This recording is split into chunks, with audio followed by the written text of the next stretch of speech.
apa bangunan pertama yang ada di atas muka bumi? Maka Allah memberikan jawaban dalam Al-Quran, inna awwala baitin wudi'a lin-nasi lalladzi bi Bakkata mubaraka. Bangunan pertama yang ada di atas muka bumi adalah bangunan yang ada di kota Bakkah. Nama lainnya Makkah, nama lainnya Ummul Qura. Itu adalah Al-Masjidul Haram. Kemudian Nabi SAW ditanya, apa bangunan kedua di atas muka bumi?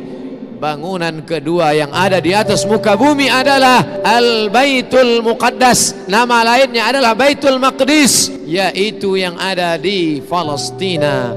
Allah berfirman dalam Al-Quran, Subhanalladzi asra bi'abdihi laylan minal masjidil haram, di kota Makkah Al-Mukarramah, ilal masjidil aqsa, yang ada di Palestina.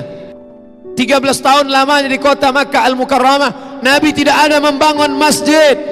Tapi ketika pindah di Yathrib, 8 hari 8 malam, perjalanan panjang mengendarai unta, panas terik, sampailah dia bersama Sayyidina Abu Bakar ini Siddiq ke sebuah negeri bernama Quba. Nabi sampai hari Senin, Nabi menginap di Quba 4 hari 4 malam. Malam Selasa, malam Rabu, malam Kamis, malam Jumat.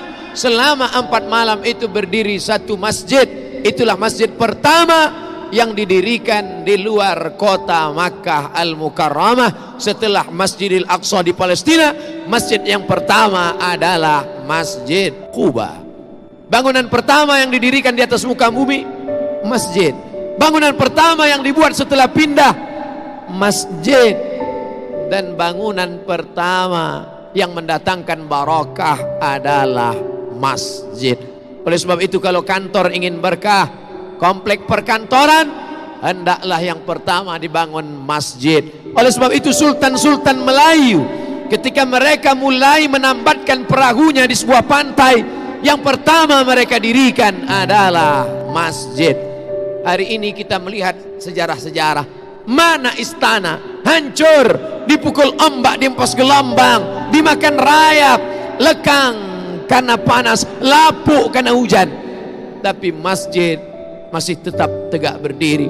Ini pelajaran penting. Manusia akan mati, dimakan cacing tanah, tapi yang kekal abadi adalah masjid. Menunjukkan orang Islam mesti kaya raya, karena yang bisa membangun masjid hanya orang kaya, yang kaya dengan hartanya. Man bana masjidan, siapa yang membangun masjid, banallah mithlahu baitan fil jannah, maka Allah sudah membangunkan untuknya satu tempat dalam surga. Man bana masjidan, siapa yang membangun masjid dengan hartanya, titik piluh keringatnya, banallah mithlahu baitan fil jannah, dibangunkan untuknya satu tempat dalam surga. Tapi Allah adil. Bagaimana dengan orang miskin yang tak bisa membangun masjid? Man shalla itsnatai asyrata rakaah, siapa yang salat sunat 12 rakaat fil yaumi wal lailah, sehari semalam, siang 12 jam, malam 12 jam, dia laksanakan salat 12 rakaat, 2 rakaat sebelum subuh, 4 rakaat sebelum zuhur, 2 rakaat setelah zuhur, 2 rakaat setelah maghrib, 2 rakaat setelah isya, 12 rakaat salat rawatib qabliyah ba'diyah muakkad setelah salat fardu, sebelum salat fardu. Banallah mithlahu baitan fil jannah, Allah juga membangunkan untuknya satu tempat dalam surga. Manusia mati, meninggalkan dunia, rumah yang besar diwarisi oleh anak-anak, diambil oleh istri, mungkin dia akan menikah dengan laki-laki yang lain. Berapa banyak orang membangun rumah tapi dia tak pernah menempati rumah itu. Berapa banyak orang membeli mobil, kendaraan mahal, tapi dia tak pernah menaikinya. Berapa banyak pencari rezeki, tapi rezekinya dinikmati orang lain. Perlu dipikirkan sejenak. At-tafakkur sa'ah, berpikir sesaat, khairum min qiyami lailah, lebih baik daripada beribadah sepanjang malam. Orang beriman berpikir sesaat. Yang hari ini beribadah, banyak ibadahnya, khusyuk dia, tapi setelah mati akan putus. Idza matal insan, dalam Sahih Muslim, idza matal insan, kalau manusia mati, inqata'a, putus amalnya. Tapi ada yang tetap mengalir, shadaqatun jariyah, tanah yang pernah dia wakafkan untuk masjid. Yang tak sanggup memberikan tanah, semen, yang tak sanggup berikan semen, batu bata, pasir, kerikil, sekecil apapun kontribusi kita akan ditunjukkan Allah, faman ya'mal mithqala dzarratin khairan yarah, sebesar biji sawi pun akan ditunjukkan di hadapan Allah Subhanahu wa taala. Yang bisa dengan hartanya, pakai hartamu. Tapi ada orang yang tak punya harta, tapi dia juga punya kontribusi terhadap masjid. Siapa itu? Orang yang dititipkan Allah jabatan, amanah, kekuasaan. Pakailah untuk menegakkan agama Allah. Agama Allah tidak perlu dibela, Allah tidak perlu ditolong. Huwal aziz, Allah maha perkasa. Huwal jabbar, Allah maha kuasa. Kita mendirikan masjid bukan untuk menolong Allah. Andai kita punya jabatan, tak pernah sekalipun dipakai untuk menolong Allah. Allah tidak perlu kita. Allah maha perkasa, Allah maha kuasa. Kita menolong agama Allah hakikatnya untuk menolong diri kita. Intan surullah, kalau kau tolong agama Allah, yansurkum, Allah akan menolong kamu.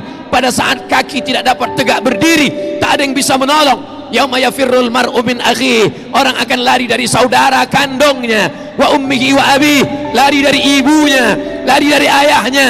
Wa sahibatihi wa bani, lari dari istrinya, lari dari suaminya. Anak-anak tak bisa menolong.